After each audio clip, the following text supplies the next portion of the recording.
நமது மாதா தொலைக்காட்சியில் நடுமண்டலம் மதுரை சதங்கை வழங்கும் புத்தகம் பேசுகிறது. மாணவர்களுக்கான கட்டுரை எழுதியிருக்கிறீர்கள், கவிதைகள் எழுதியிருக்கிறீர்கள். ஒரு நாவல் எழுத வேண்டும் என்கிற இந்த ஆர்வம் எப்படி வந்தது? அதனுடைய பின்னணி குறித்து சொல்லுங்களேன். மாதா தொலைக்காட்சியில் என்னுடைய தடங்காட்டி கவிதை நூலுக்கான நேர்காணல் ஒளிபரப்பப்பட்ட போது, அது தொலைக்காட்சியிலே ஒளிபரப்பு செய்யப்பட்டு கொண்டிருந்த அந்த நேரத்திலேயே சிலரிடமிருந்து எனக்கு அலைபேசி அழைப்புகள் வந்தது.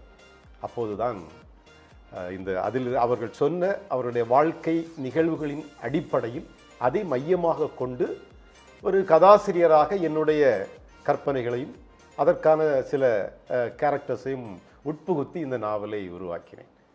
திங்கட்கிழமை இரவு மணி 7:30க்கும் அதன் மறு ஒளிபரப்பு செவ்வாய்க்கிழமை மாலை மணி 4:30க்கும் காணத் தவறாதீர்கள்.